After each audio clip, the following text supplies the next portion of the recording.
Hey, everybody. Welcome to the Hoyt Bow Hunting Podcast. I'm your host, Danny Ferris. Got Evan Williams here with me. And today our guest is Keith Beasley from Canada in the Rough TV. Keith and Evan recently had a little adventure. I think that this was Evan's first spring bear hunt, was it not? First bear hunt in general. Yeah. First bear Never, hunt, period. yeah. Never bear hunted. Honestly, it was something I had thought about, but it was something I didn't ever think would happen just timing wise. So Well, it's cool, and hopefully, we'll get a little entertainment out of this. Some of it maybe at Evan's expense, most of it will be, I promise you. and then the other thing is, we've got experienced bear hunters out there, and we probably got a lot of guys listening that are going to be thinking, "Man, I've never done that, and I've thought about it for a long time." And we're going to talk about what that experience was like for Evan, his first time around. So, hey, thanks for coming on, Keith. We appreciate having you, brother. My pleasure, guys. Absolute love to chat hunting, so my pleasure. Well, how's everything going up there in Canada? Well, you won't believe this, but we're high 90s in temperature right now. You guys kicked a bunch of weather up to us, so we're all dying because we don't do well with that. So we walked out of the igloo and experienced some desert weather here. So we're roasting hot. So that's nuts, man. Yesterday, literally, I think the high here in Colorado was, or where I am in Colorado, was like 59. We were 81. So really? The difference between us and you guys is we're in southern Ontario, so we're above Lake Ontario. The humidity here is ridiculous. So not only are we mid 90s, but we're extremely humid. So it's hot. It's hot. That's got to be lovely during the summer, mixed in with a bunch of. Luckily, we like to fish, right? Yeah. So after the hunting season's over, we just get out on the water and fish. Are the mosquitoes there like the type that attack you and turn your skin a completely different color because there's so many landing and try and fly off of you? Ask Evan. Yeah. I was as bad as mine. It should be an archery season for them. They're large and in charge, and you can almost take some of them with a bow. Yeah, I still have welts on my neck from, and has it been 2 weeks, 2.5 weeks, something like that? Hey, listen, if you want to come to the greatest outdoor playground on earth, it comes with some costs, but the rewards I think are worth it. So, absolutely, yeah, just two thermocells per person. That's my advice. Could you imagine what life was like up there prior to thermocell? No. Oh my God. No, I really. We grew constant up before, fire around it, like yeah. Well, you're covered in bug spray, right? You're just in the gross, sticky. You were done. Yeah, it was awful. But yeah, no, listen. But that's a window in time, right? You go there this week, Evan, and the bugs have taken a cycle and they aren't there. Mm-hmm. We caught the end of the black fly and the heavy mosquito. You catch it different, and they're not that bad. But it's not a year-round thing, obviously. But it's a couple windows in the spring, and you know it. You know it. And spring, fall moose hunts, the archery season, late September, they're there pretty good too. But other than that, they're not that bad, depending where you are. Right. You know, it's funny that we've on the podcast before, we've talked about like game-changing, technological advances like rangefinders, for instance, completely changed the game. We've never mentioned thermocell. No, not once. But like that was especially if you're up in that country, that was a game changer, dude. Complete game changer. And for any of you that haven't been on a bear hunt before and you're going to go on your first spring bear hunt, thermocell is probably the number one. Yes, you absolutely need one of these. Yeah, absolutely. Yeah. And honestly, if you don't want to get a thermocell, Bradley, one of the cameramen, had a Primus, just an isobutane canister, and not the small packable ones. I'm talking like here's your handle of vodka, with the burner on top, and was using that all week and would just carry it around with him. A lot better base for the tree stand, right? Like the night I shot, I had that with the canister between the cameraman and I on a double ladder stand. Lots of tricks. Yeah. Yep. Well, why don't you tell us a little bit about how the two of you got hooked up, and a little bit about Canada and the Rough's relationship with Hoyt. All right. Canada in the Rough is filming its 21st season now, which is just hard for us to comprehend and believe.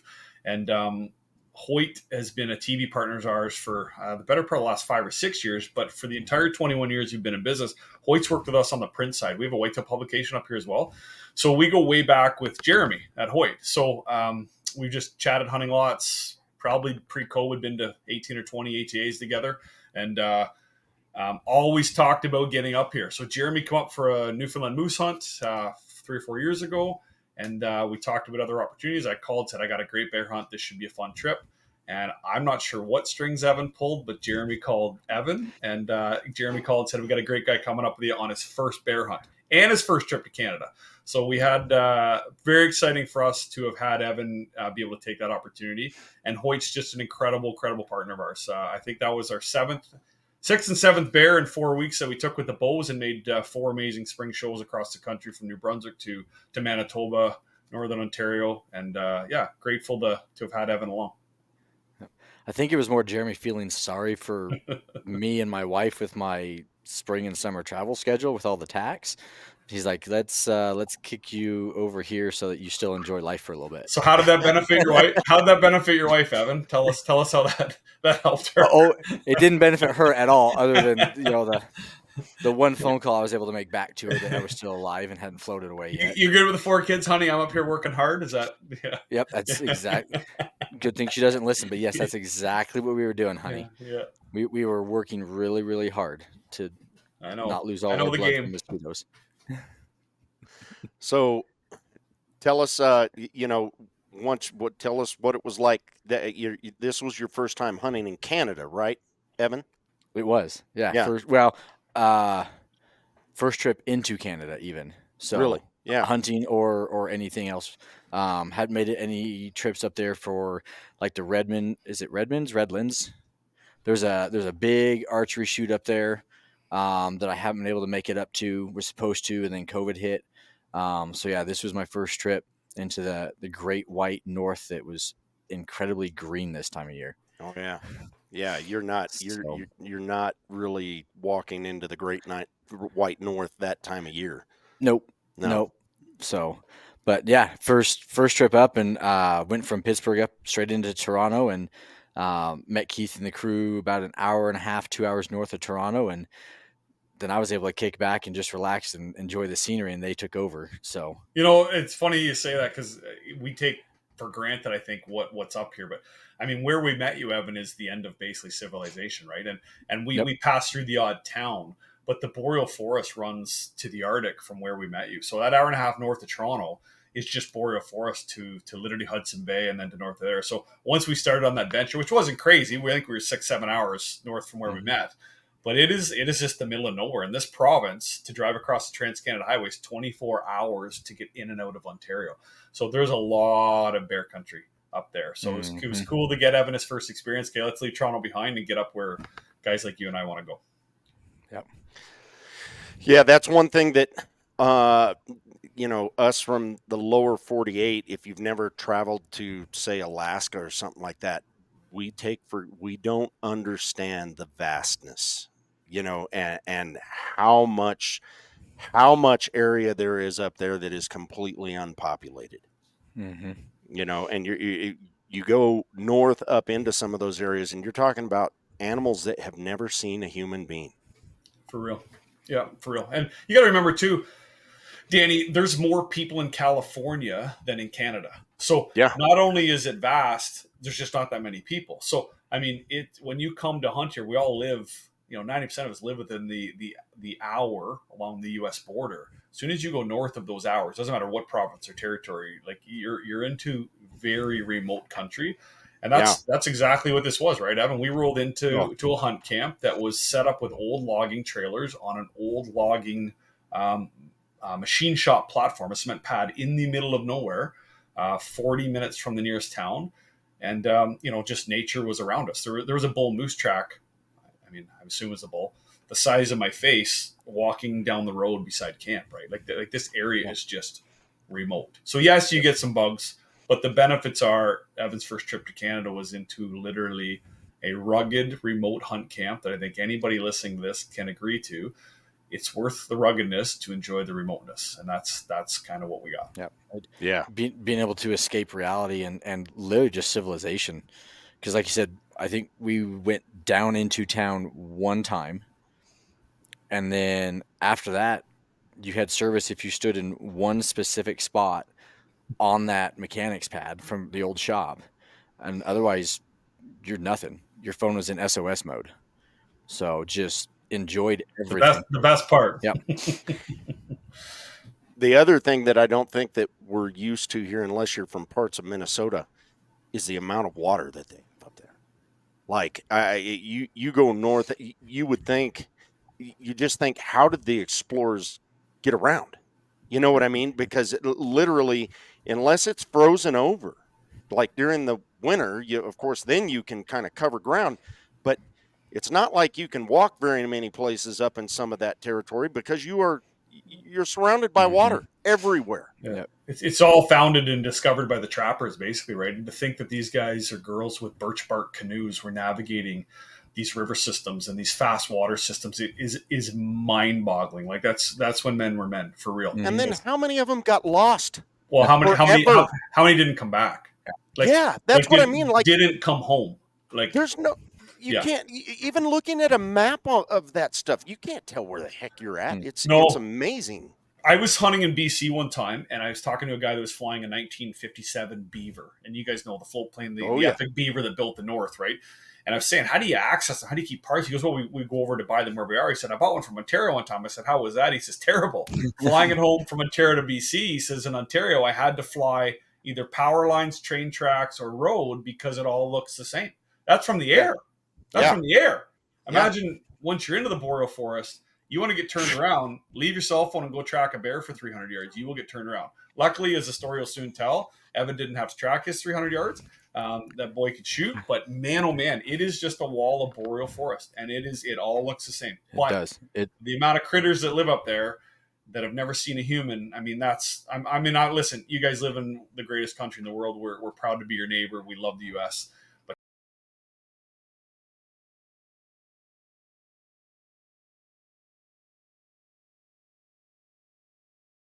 This, from 6-7 hours from an airport. You don't even need to drive that far, Evan. We could have stopped at an hour and found great bears. The town we were in, where you met us, I mean, there's moose, bear, deer right there. One's like Pumpkinhead though, because well, I don't know, Evan. Let's talk with this, Danny. I don't want to steal your thunder, but when a pumpkinhead walks into the site for the first time, you're a brand new bear hunter, Evan. How easy is that to tell? Well, I managed to stay in the tree and didn't fall off the platform. So But people have you so scared, including the outfitter. This isn't a knock to not judge a bear wrong, because everybody will tell you they're one of the hardest critters to a whitetail or a moose. You can tell the ear size, the spread. Everybody knows that when the antler comes off, you can make a bear, man. Unless you know the tree size or what it's compared to, a 2-year-old proportionally can look like a 12-year-old, and you really can't tell. And Evan, I think we had you so paranoid not to mess up that you went the other way and waited, I don't know, 10 or 12 minutes before you drew your bow back on this incredible moment. And I don't know, you can tell us, but you had a bear come in on your trail from where you walked on the first hour of your first hunt of your first winter trail. Dude, I was freaked out, 100%. We got into camp, had dinner that night, met Mo and Camo and Sons. So it's Mo, and then he's got 3 boys. They're all involved in the outfitting business to some degree. His sister and brother-in-law are the cooks. His brother is the local taxidermist. Like, it is a family operation with them. His dad brought us out a side-by-side to use. His dad is still up there and hunting with them. Both parents are actually in on Friday, and we got in on Sunday night. I hadn't slept in like 40 hours or something ridiculous, other than partial head nods in the truck. And we have dinner, meet everybody. There's a couple other guys in camp. There's a pair of brothers out of Michigan. Then there's another family. So it's a husband-wife couple and a father-in-law from Ohio. And then another buddy out of Michigan from the outfitter side. And I am just sitting there nodding, ready to go to bed. And now we have to watch a 2-hour, 90-minute. I Wow. honestly don't know how long the video was. It was a good lengthy video on how to identify and start breaking down a bear from a size class, proportions. Are you running 35-gallon barrels? Are you running 55s? You can put sticks down, and is this stick this long, and just all the different angles at which to look at them. And then if you're shooting a firearm, it's okay to shoot here. If you're shooting a bow, shoot back here. And then at the end of this video, they're handing you a pamphlet, and it's got the typical cross section, A through E on one side and 1 through 5, and okay, where would you shoot it? So luckily, me being a big game hunter in North America, I'm like, okay, well, I'd go behind the pocket, and Keith's like, yeah, just tell him you're going to shoot it 1 square back. And I'm like, that's not where I would want to shoot it. He goes, yeah, but that's where he's going to want to hear it, just to stay away from that shoulder. Yeah. So I'm completely freaked out because now I've seen 30-pound cubs on a film, and they've shown 500-pound ones on this video, and they all look the same to me, to a degree, right? Like if they're showing a broadside profile, short of here's an 80-pounder and under, they really all do look the same to me. And you've got some proportions in length difference, and depending on if they're a taller bear, so their legs look longer and it makes them look thinner. And so Mike, who was filming me, first evening we get in there, pull the bow up, and we had a little bit of a switchy wind, and I brought an ozonics with me just in case.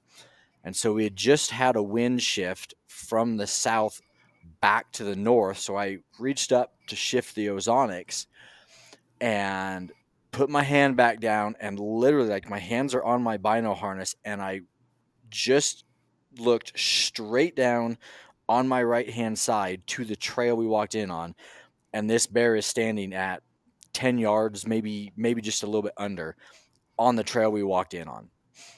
And one of our engineers knew I was going on the hunt, Daniel, and I talked to him beforehand. I was like, do you got any tips? He goes, yeah, if their head looks like a butt crack, you want to be grabbing your bow.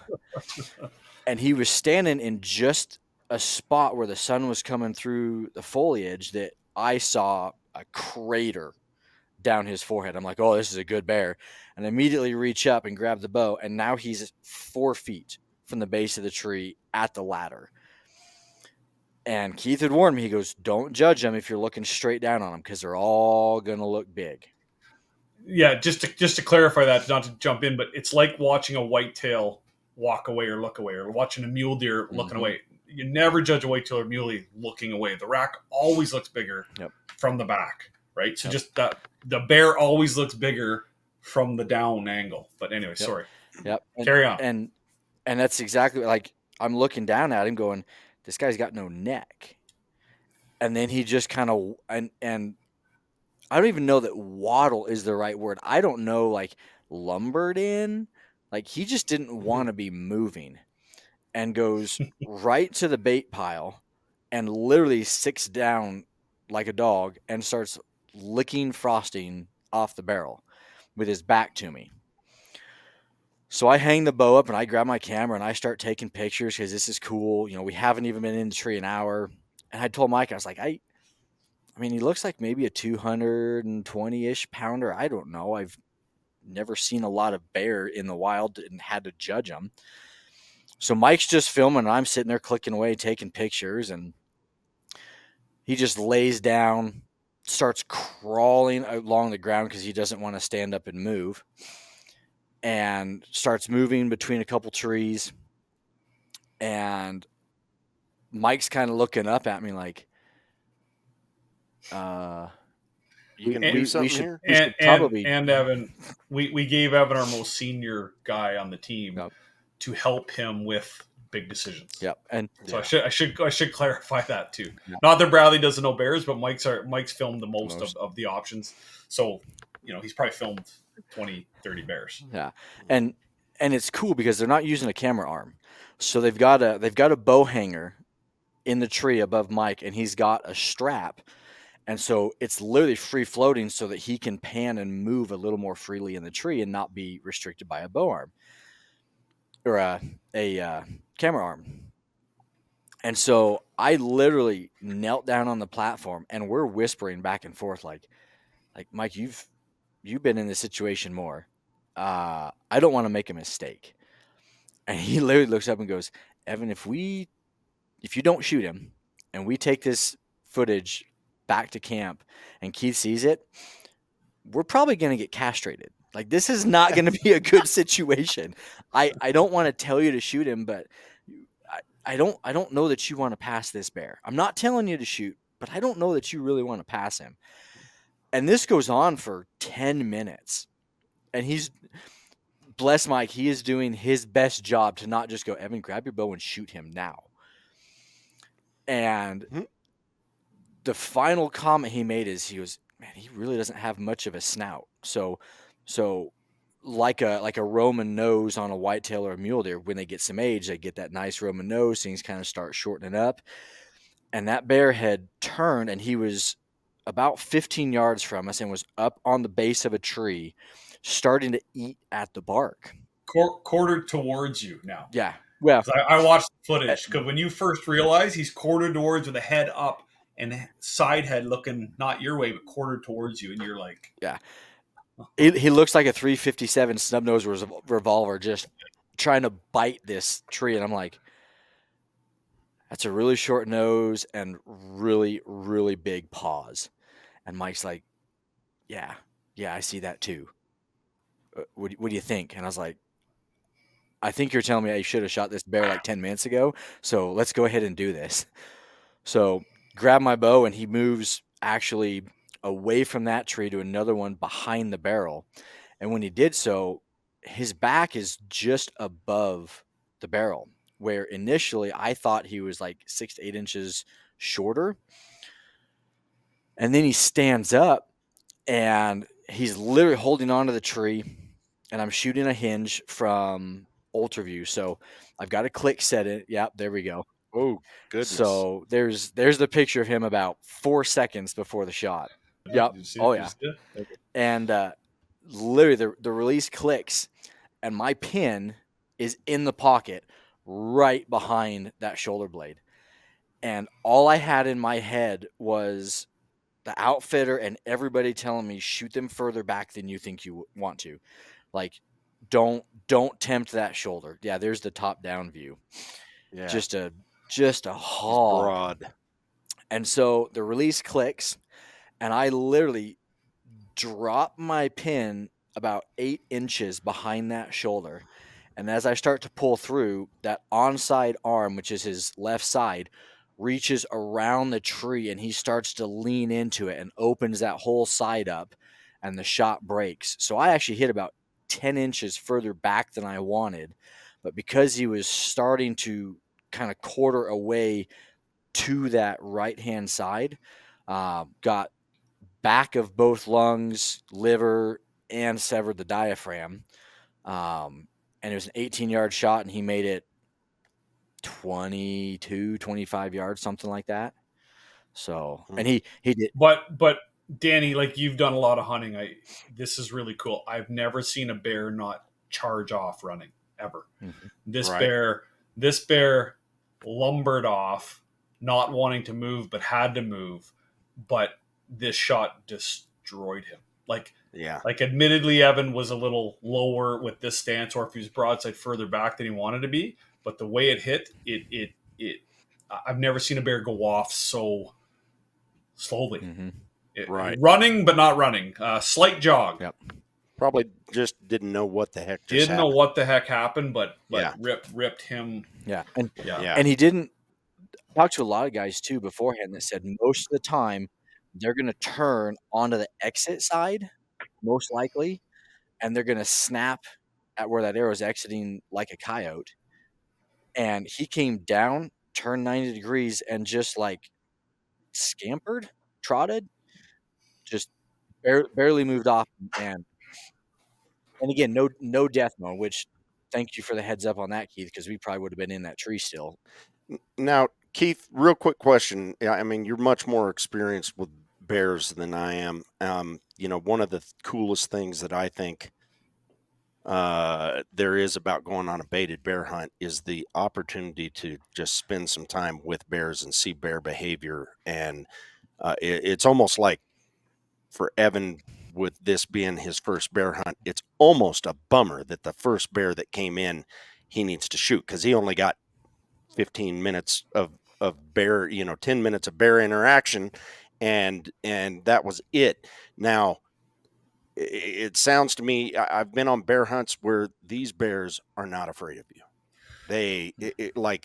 And I've always felt like those are the ones that are up there in the North Country that aren't experienced with humans. When you move down to bears that have had experience with humans, they get one whiff, they get one look at something that twitches in there, and they're running off. But up there, a lot of times you do have time. Is that correct? You know, Danny, like everything's by rule of thumb, right? Because of what your personal experience is. I mean, Yeah, first thing I said to everyone was congratulations. Second thing I said, this is super bittersweet, man. You just missed out on a yeah, week of watching bears. Like for yeah, every 5 I've killed, I've watched 95. And that's how you learn. That's how you enjoy them. It's no different than whitetail hunting. Once you become a big whitetail, big buck hunter, watching the woods come to life is what's the magic, right? It's the magic. Watching 2-year-olds and 3-year-olds and does and fawns, you start to just pick them apart because you're not trying to shoot them. Mm-hmm. Bear hunting is very much the same. So back to your next question. I have never had a bear 100% know I'm there and stay, ever. I've heard of what you're really. saying. I've heard what you're saying. I've had a lot of bears come in and know something's not right, something's different, and do that sheepish, like, look around like, oh, I shouldn't, but not know. I watched them catch my wind and never come back for a month or the next year. And I mean, in the middle of nowhere, bears 100% never seen people. So Right. I've never had a bear that knows I'm there. Like if you drop something or creak a stand. My son, during COVID, we couldn't invite guests. So my little guy got to come with me, 17, actually last day of high school today. I can't believe that. But Oh gosh. he's 13. He came with me, and we've been waiting all week on this giant. Tore off ears, and this giant come in. And it took 45 minutes to cover 10 yards. Wow. It was ruthless. And at yard 10, as it's about to enter into the shooting spot, he moved on his at the time ground blinds. There's 3 of us who couldn't get up in a tree, and he creaked. And that bear just didn't run, turned, and left. And I was Oh, devastated. And that poor little boy, I looked yeah. at him with a look a father shouldn't give a kid, and he was crushed. And I'm like, he's like, I'm sorry. I'm like, no, it's not your fault, bud. That just cost us our week. Mm-hmm. Anyway, 5 minutes of daylight left. 45 minutes later, that bear snuck in from the complete other side Mm, and came in. Now, did that bear know what was wrong with that creak in the chair? No. That bear knew something wasn't right, but that right. bear did not like to stick around with that crack. He stood within, I bet you, 50 yards of us for 45 minutes listening and smelling.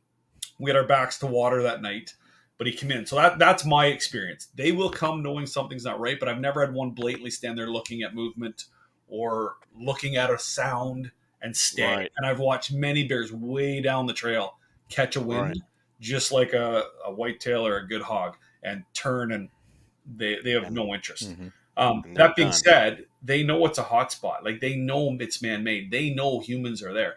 So Hmm. they just don't want to be there when you are. So the ones that look sheepishly coming in, I don't think they know if they can trace whether that was the outfitter that day or if it was before. And that's where, I mean, we take a lot of flack from baiting. I can't believe the flack that the public will give us. But the reason why all the ministries except British Columbia in our country allow this is because they want bears managed. They want you to age them and they want you to sex them. It is the best experience. And Evan, after walking the boreal forest, if we weren't baiting, how would you ever shoot a bear in the boreal forest? It might be 1% would get shot, and it's by a lucky deer hunter or moose hunter in the fall. Right. You would not find these things in that piece of timber, Yeah. right? So anyway, long-winded answer for you there, Danny, but yeah, it's a cool experience to watch them. No, that makes a lot of sense. And then the other unique thing that happened in this, in most situations, when somebody misjudges a bear, it's because they have one come in, and it like you said, you look at them at the right angle, and even a young bear that is smaller body size can look very Mm-hmm. big. And a lot of times when you shoot a bear and you first walk up to it on the ground, they have a way of kind of deflating. They looked so big in person, and then you walk up and you're like, oh man, that's not what I thought it was. The funny thing is, a bear that I shot in Arizona years ago when I was coos deer hunting, and I was hunting over a water hole. And down there, the bears are built differently. They're not. This bear came in and it's lanky. Mm. It looks skinny, and like I sat there watching that bear basically swim around in this water tank in front of me, and I wasn't going to shoot it. I was very close to passing on it, and then I got a definite look and saw that it was a boar, and saw something like his head wasn't a pumpkin head. He looked like a German shepherd, Long, yeah. really long, Mhm. long skull, long snout. Looked like the ears were big to me and everything. But I got this one look at him where I was like, man, it's for sure a boar. I don't, I don't get an opportunity to shoot that many bears down here. I kind of didn't want to screw the spot up for coos deer. Um, but I decided to shoot this bear. I shoot this bear and I walk up to it and I'm like, oh my God. Like, this bear grew like the exact opposite of what usually happens. Had huge, huge paws on him and long legs and everything like that. And it ended up being over 20.5 inch skull on Jeez. that bear. Biggest bear I've ever shot by far. You know what I mean? And I guess this is just an illustration. Evan is sitting here and, he's trying to avoid the other thing. The opposite, what usually happens where a small bear comes in, and he did the same thing where he's like, is this bear that big? And it just illustrates how difficult it can be to judge these dang things. So hard. And I mean, we get the best of both worlds, right? We become partners with the outfitter while we're there because we're trying to accomplish something, and we become buddies with all the hunters in camp. So not only have we been part of 100 bear hunts on film, but we've been part of 500 bear recoveries from everybody in camp that week, right? You get to hear everybody's story. And 90% of bear hunters are disappointed or surprised that it's not as big as they thought. Because That's you're right. right, they're bigger than life in person. Now, both Evan and I had the same experience this trip. Both of them grew upon approach, Mhm. and then and you had it, Danny. Then when that happens to you with a deer, a moose, a bear. I don't care what species. You know you Yes. shot a good one, right? So that is where, but most people struggle to judge him. So poor Evan. No one feels bad for him because 45 minutes into his first hunt, he shot a cranker, like a cranker. I said to him, Evan shot the biggest bear of Canada the Rough this spring on 4 shows from New Brunswick to Manitoba. Evan shot the biggest one. So I said that to him. He goes, well, what do you think? I said, man, you just shot is there 500 pounders here? Yes. But on this TV series, we welcome them and we encourage them, but we do not hunt them because when a mature bear walks in, we take it. Mhm. If a 500 strolled in first, oh man, say your prayers and say thanks. But we don't chase 500s because we're here to make good TV and we don't have 20 years between tags Right. to wait. So you just shot the equivalent of a 160 whitetail is what he did. Yeah. I said, if you're Yeah. waiting on a 190, we'll kill one every 20 years. But to shoot a 160, man, you shot the biggest bear of the season for us. So thank you, Well, and I hope you enjoyed it. God, to me, one of the most unique things about bears is the celebrated outdoor writer Jack O'Connor once wrote, "The big ones look big." Mhm.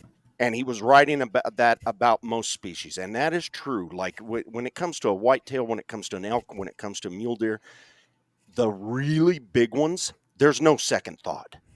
You're immediately like, bam, that is there's you don't need to evaluate anything. It's like shoot now. You know what I But mean? it's like a 200-inch whitetail. Yeah. Yes. It's no different. If you're hunting 140s, 150s, when a 200 steps into the field or comes down the trail, your brain Yeah. drops. This is a different There's a class of different animal. class animal. But with bears, that bears might be the exception. Mhm. Because even the monsters can be mistaken. They like it's weird. It's usually when you do see one of the real big monsters, the head looks different, the ears are small, the chest is really broad, the wrists are just you can tell they look like sausages. You know what I mean? But every now and again, there's a giant monster bear, 21-inch black bear that somebody kills, and they had no idea had what no they idea. were shooting at. Yep. They had no idea. And Evan, shoots the biggest bear of the season and was contemplating passing. Right, Yeah. but that's not to make Evan feel bad. That's how No, difficult it is. that's No, it's all that's to your what point, bears Danny. are. Yeah, he's looking at a spring giant, and remember, these are biologists say, not Keith says, 25 to 30% heavier going into the den. So think of what Evan shot, like how much they're probably 6 inches of fat on that back, but he still wasn't sure until a certain angle, 10, 12 minutes, Evan, of studying it, Yeah. and then a certain angle, you went, oh, and then when he stood, the picture I showed you, this is a 6-foot bear. Now you know all these terms you've heard your whole life, all these phrases about bear hunters. Now you know it's one of those, and that's what's so exciting for him. But yeah, we called the post "Little Beginner's Luck" because it's like Evan shot an unbelievable bear. The only negative, and I said to him, I wish for you had 5 nights of bear activity to see the 2-year-old, the 4-year-old, the 6-year-old, the 8-year-old. The sow with cubs, and then that walks in, because your perspective would have been like, wow, Yeah. And every hunter fishes, right? It's a cool analogy. If you've caught 2-pound rainbow trout all week into the creek, and then an 8-pound comes in and it's about to come in, you're freaking out, right? It's 6 feet from the net. This is another class of they're not in the same ballpark, Right. but twos make you think. They start to grow in your head. They get a little bigger. Oh, maybe they're 3. Maybe they're 3. Maybe they're 4-pounders. But Yeah. but that's what bears do to you. And then we see a big one. You're like, oh shoot. But if he had seen bears all week, he would have known this one was a cranker. He would have known. Right. Because right. that crease, that shoulder, no neck. I mean, rolls in his neck. When he turned him for the picture, the rolls were down his neck. I mean, his hide. Like, talking about, I hate attaching trophy hunting to hunting, because it's just the world takes it as a wrong word. But this is a trophy. So the bear will be ate and enjoyed, but the hide, like, what a prize. Like, what a neat thing to share with your family, to have for the rest of your life. This hide was pristine. And for a spring bear in June, not rubbed, very rare. Yeah, he's rare. immaculate. Like, I remember, like, touching his head and, like, running my hand along what should have been his neck that didn't exist, and down his back. And I'm talking like 6 inches of just fluff. It was incredible. Yeah. It's funny you say that, Keith, that, because the word trophy hunting, or calling an animal a trophy, can bring up these negative connotations with so many people. But the trophy is in the eye of the beholder. All of us are killing this thing for sustaining our families, and everything gets used. But a yearling doe is a trophy to somebody. But Danny, the non-hunting world took the word trophy hunter and meant you knock the bones off and leave it to rot with maggots. That's right. And that's why That's I think exactly it bothers us, because a trophy is we feed our family with this and we're grateful for it. But wow, look at the rack, or look at the hide on this trophy, because he is the upper 10% of the species, right? And it's comes the with such a mementos negative that we word. keep around. Yeah, well, look at behind you, right? Look behind you to preserve the memory. Yeah, those were all eaten. Exactly. Those are glass eyes and styrofoam neck. Mm-hmm. But why would you not enjoy that? Any of us love that. Yes. Right? Yeah. And to me, it's the ultimate respect of that animal. Absolutely. Mm-hmm. And it's so funny how that's missed on people. But it is kind of a bummer that Evan didn't get that time, to really enjoy what spring baited bear hunting is all about. And that's about sitting there and watching these bears in their natural environment and having hours and hours of it. That is the coolest part of the entire experience, in my opinion. But by gosh, you definitely don't pass up on the opportunity at a bear like that. That's for sure, regardless. Well, I almost did. And again, like I said, I mean, call it beginner's luck, but like I still thinking about it. Did I make the right decision? I don't know. He's gorgeous. Like everything that we did get to experience, and Keith took a great bear the next night. We need to talk about that. the night I harvested mine, one of the other guys in camp shot one. So I did get to go in the dark with headlamps, go get lost in the forest, because that was definitely interesting, and watching how Mo and the guys, how they tracked in the dark. A lot of guys, if you're out hunting, you'll see ribbons. You don't ribbon in the dark in that part of the world. They had strobes that they were attaching so that when they got deep enough and they looked back, it's like, yeah, I'm far enough from the last one. It's time to put another one up. And that's how they got back. And before we left the bait site, there was a strobe placed in the top of the tree stand where that gentleman had shot from. So you have a strobe 16 feet in the air, so they know where home is. Right. So that they don't get turned around. Yep. I've got a question about the video that you watched, because I've never been to a bear camp where they had something like that. And one of the biggest recommendations that I have to a new bear hunter is to do as much YouTubing, as much research on all of these points to look at. Where did this outfitter get this video? Is it something that's required by Manitoba? No, no, it's not required. It's an old school DVD. I don't remember the guy's name, and I'm not trying to not say it, avoid it. Right. Old school guy, made it probably early mid '90s, Evan, like old school DVD. Yeah. Like VHS video recording type. But did a great job. Literally outlined how to. It was long. It was long. Yeah. But it was great. There's no requirement for it. I would say half of outfitters do a preamble with you, a pre-discussion about safety, camp rules, camp laws, but then aging and sexing bears. Because there is a law in Ontario, by the way, it is illegal to harvest a sow with this year's cubs. So there's some very important critical chats about that to make sure, like, illegal. So your tag is not eligible for her or those cubs. Right. So yeah, it was really well done. And, I think Evan was on his last hours of consciousness, but it was a great day. And I should preface this. I'm a big believer that you can kill a bear in the pocket, but I was saying to Evan, when a bow hunter walks into camp for an outfitter, they do get a little more nervous because the gun is historically, people are able to consistently produce results with that. Can I say that without offending anybody here? So the bow, the pocket just scares outfitters. And although top archers like Evan and clearly you, Danny, that's not a big deal. You always want to stay away from the pocket on anything, but especially a bear on that angle, that tight. You're hunting these things at under 20 yards usually. And that shoulder is just not an option on a big bear. So I always like to tell guys, just stay off that pocket. And if an outfitter asks you where to shoot, show them you're 3-4 inches off the pocket. It gets them every time. They're not a lot different on anatomy, I don't think, than whitetails or other ungulates. I honestly think that those vitals do sit further back than it looks like they should when you're looking at a broadside bear, especially one with his head down. So if you look at the anatomy, like the actual anatomy, like on our trip, Evan, there was actually anatomy sheets. Yep.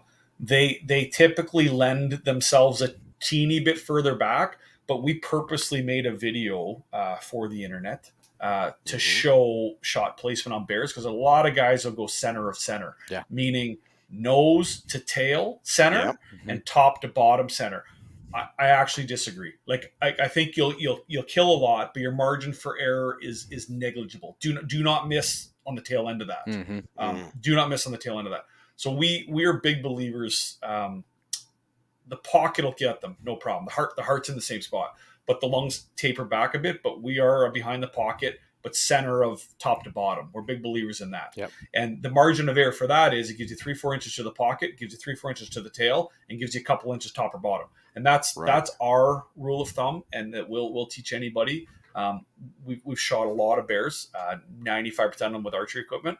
I will tell you this, from Evan's eye bear as an example, those bears go down with a good broadhead quicker than a rifle. Both of ours were under 40 yards. And to show you how thick it was, Danny, I got mine in good daylight like did Evan. So I didn't have to rely on the guys coming with the strobes and everything. He's talking about another bear he went out on with the Michigan boys. I had to leave. We had to go back and get orange hat, orange vest, and leave it in a 45-yard space from where my bear was shot to where I recovered him. 2 orange pieces just to wow. make sure in the daylight I was taking the crew down the right path because it was that thick. It was That's how thick. insane. Yeah. Yeah, before we move on to something else, that video that you were just talking about that you guys did, I think that things like that are very valuable for new for guys that are going on their first bear hunt and knowing what to expect. Where can they find the video that you guys did, Keith? The Canada in the Rough video. So it's totally different. We just did a 50 bears in 15 minutes for YouTube because we wanted to Right. show our 50 quote unquote kill shots so the world could see placement. But it Sure. wasn't an educational meeting. We don't talk in it. Like it's just Okay. 50. I honestly, Danny, think it's called 50 bears in 15 minutes. And it's Okay. it's on YouTube. On YouTube. Yeah. On the Canada in the Rough YouTube channel. page. Yeah, it's one of our. Actually, it's done really well. It's done very well for views. I think it's a 5 million viewed video or something. Nice.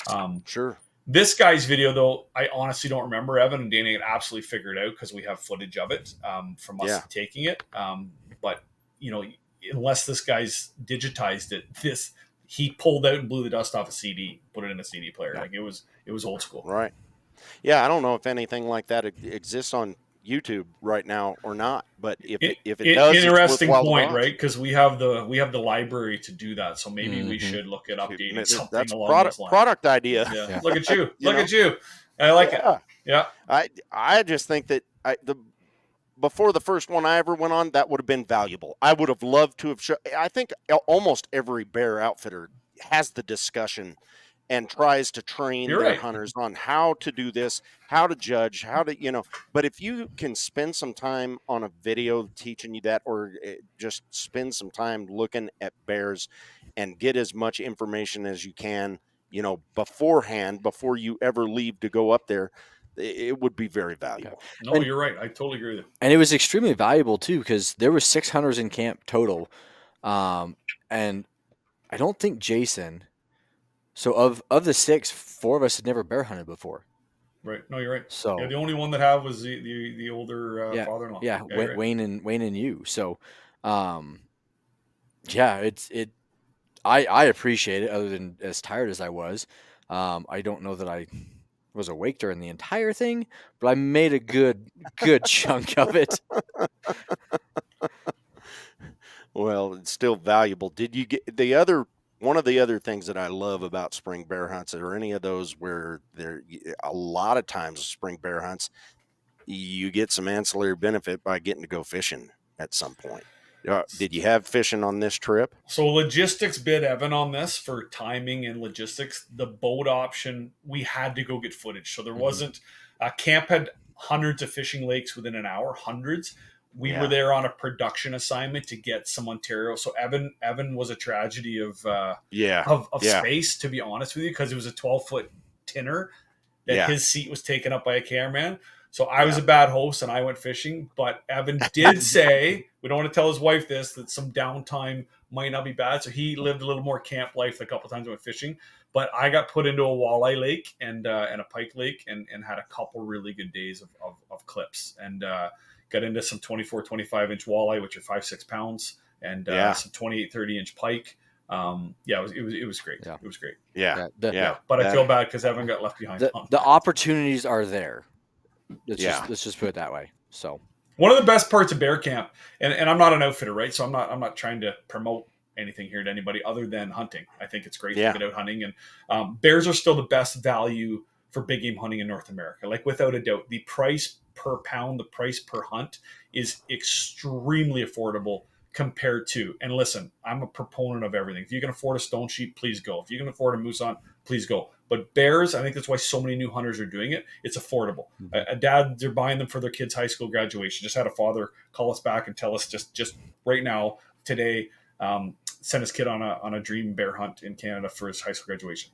And the neat experience is it's not a sun up sport. Like you're not up at 4 a.m. or 5 a.m. to be in the field for the first ducks. Like you go in the evening, late afternoon. So morning, most of these places across Canada have fishing opportunities. So you get up and eat bacon and eggs, or like Evan and I did one, bacon and eggs and biscuits and gravy. Yeah. And then we went fishing, and then we shot bows. We relaxed. Some people grab an hour nap. Then you get in the tree at 3, 4 o'clock because in the north it's not dark till 10:30. So Right. then you go hunt your last 5, 6 hours a day. It's a very enjoyable time, and you don't have to be up at 5. Mm-hmm. You get up at 8 or 9. It's a great experience, and I would encourage anybody to go do it. Evan and I's trip was unique in the fact we both took big bears, but not ununique in the fact that everybody had a great time seeing bears and had opportunities at bears, and that's all you can ask for really on a trip like that. To your point, Keith, I've said this many different times. Through part of my career, there were times where we were going on hunts with business associates, and the entire purpose was for you to spend some time with that person. Well, let's say that somebody that's never done this is trying to think of something where they can spend some quality time with a friend or a family member, a son, daughter, whatever it is. When you go to whitetail camp, it's like you go out at the butt crack of dawn. You both go to different areas, different tree stands. You might come in for lunch for a few, take a nap or something like that. Depends upon probably not what but kind of probably hunt you're not. on. Probably not. But there's a lot of hunts where you don't necessarily get to spend a whole lot of time together. Yeah, and you're In so a bear folded by the hunt, end of the night. You eat for an hour and you go to bed. you're exhausted. Yeah. No, Because bear you're getting hunt up. So is social. bear hunt It's is social. a very good social hunt. Yeah. And like You Evan get to said, spend that time. he killed early. He was at camp every night. When somebody went back with a dead bear, he'd hang out with them till the outfitter. Then he'd jump in the truck with the outfitter. Evan became the camp go-to guy, right? He was bouncing around helping everybody, and that's part of the reason why the outfitter, I think enjoyed his experience with our crew because Evan was such a big help to the camp. It was awesome. Mr. Helperson. Yes, there. I know. Don't tell his boss. Idle hands, man. Just go. Just go. Someone shot a bear? Okay, let's go. So, but and it was fun because, again, I don't know that this opportunity will ever present itself again. So when, Tuesday morning rolled around and Keith and Bradley are going out to bait, well, it's like, okay, let's go. Grab the camera and let's go experience that side of it. So, and that was fun because Keith and those guys have brought some trail cameras with them, so we had some extra ones in camp, and that's what led to Keith's bear because there was a judgment on the fly to change bait sites that night. Yeah, real quick, and for those that don't know, Evan's a professional photographer, right? So it's so neat to have him in camp, walking around with his camera, getting the candid stuff of us doing what we do. So when we go to camp as a film crew, I'm there to help the outfitter. Most customers aren't doing what we do. We're going out every day, making sure the extra camera stands hung. I want to see where the cameraman's going to go. Is there space? Is there room? So I'm really hands on. So I go out in the morning and I'll run around and check baits, or he'll give me a list of what to check. And if it's hot, if my camera showed a bear move, he'll give me the green light to hang my extra hanger where I need it, so I can get the footage I need. So most of the guests aren't trying to do this side of it. So we should clarify that. But Evan jumped in on that, and yeah. I mean, great experience. We found 2 boars from the night before the night. Evan killed 2 other spots we hadn't been hunting. We hung cameras the day before Evan hunted, and 2 boars had moved. Two really good mature boars. One had moved in daylight, one had moved in dark. Mm-hmm. Pretty obvious what I was looking for. We ran back, got another whole set, ripped back out at 1 p.m., hung an entire new set, and at 7 p.m., 6:30 p.m. that night, my bear showed up. So both of Evan and I's big bears showed up from our experience really early. Like most big bears reserve their weight for like a big whitetail that last hour. These bears moved high in the sky sun, and I think that's indicative, if you really ask me, to remote bears in remote areas no different than remote whitetails. You go to northwestern Ontario for whitetails or northern Saskatchewan, big bucks cruising at 11 a.m. They're cruising at 2, and I don't mean just rut activity. And these big bears are the same. We were in their domain. We were living in their house, and they're coming in to get a snack and lay down. So, and again, having not had this experience before, we went in and checked that bait site and had bait with us. That site had no tree stand in it. The barrel was tipped over. That boar had daylighted the day before, and we put the barrel back up, didn't bait it, and ran back to camp to go grab another tree stand. And we got back in there 45 minutes later. That boar had come back in behind us. Mm. Yeah. So that was go time, right? That's when you're like, okay, we're on. So we ripped into the stand pretty quick and hunted and it paid off. So yeah, we had 2 beautiful bears in 2 nights, and it was a great hunt. And Danny, if you get the chance to come up sometime to do it, we'd love to have you. It was a ton of fun. It was a ton of fun. And I mean, I know it's an archery podcast, but I will say this: like, we've killed 95% of our bears with a bow on purpose. There's nothing like being in a tree in an intimate setting with a bear in your boat. Like, I just find it absolutely the ultimate. Like, it's a ton of fun. You got this big critter. Lots of guys are scared of them, by the way. But like, lots of guys are actually scared of them. We had a guy in camp, won't say which one. He was legit frightened, like getting out of his tree and walking to the truck. But I just think these big old predators are just the ultimate archery challenge. They're set up for it. My bear took 27 minutes before he gave me the right shot. Had I been rifle hunting, and I'm a huge rifle guy, by the way, love my rifle hunting, my shotgun hunting, but the intimacy of a bow took me 27 minutes. With my rifle, I could have shot him at any point in that. So, Yeah. you know, you need that shot. He gave me a slight quartered away, and that's all I'd been waiting for. First time he gave me that window, and made it happen. But it changes the intimacy of the experience. Is up there with a bow and a string, and waiting for that moment. So it was a treat. And Evan in camp, it was really neat to have him. His background of his days in an archery shop to his days of marketing. He's an archery expert, right? So it was cool in camp to have everybody that hadn't shot a bow, not comfortable with a bow. We pulled our bows out and we were shooting and teaching people with archery. And I think this is worth noting because that's part of bear camp. The social thing you mentioned, Danny, it was just fun. And guys were smiling. I've never seen a guy shoot a bow and not smile after. When they hit the target, by the way, and they did hit the target. They did. So they did great. And then they wanted to put Evan to the test, so they're putting targets way out down the logging road, and the pressure was on him to see if he could do it, which he performed well. That was the fun of the archery. It offered a lot of just an amazing rounded experience. And for anybody listening to this, people can call me anytime. We are not an outfitter, but if you want to ask about a good Canadian hunt, we've been to every province and territory. We've from waterfowl to moose to sheep to goats to elk to moose, but we've been to a lot of bear camps. And if it's something that intrigues you, I'd love to send you in the right direction. The guy we're talking about this time, great family, great outfit, ton of fun. Yep. Absolute ton of fun. And great meat, by the way. Bear's phenomenal table fare. Phenomenal. Yeah. And again, big bears in the area. Because they shot one the week after we left, it was bigger. The night we left, shot a 415. Yeah. Yeah, and in fairness to the outfitter, he hadn't been running cameras because he'd moved his entire camp before we got there. But he had so many bears, like he said to me, Keith, I just know my sites are active. The cameras don't really stress me out. And I said, you know what, I totally get that. Guys are on active sites. What do you care if cameras running or not? Yep. For TV, and obviously we have sponsors with stealth cam and stuff. We want to know what we're hunting, so I'm not sitting on a night of a sow and 2 cubs versus a big boar. So for us, we dialed the cameras in right away, and it didn't help us with Evan's bear. They put us on an active spot, which was that, but it got us a bear the next night for sure, having the camera.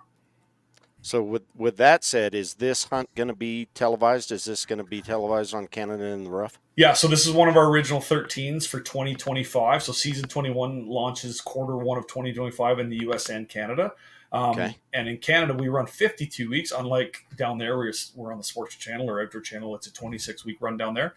But this will be Q1, January or February of January 2025 on in the US, Sportsman USA, and in Canada, we have 7 networks up here. We're on national TV.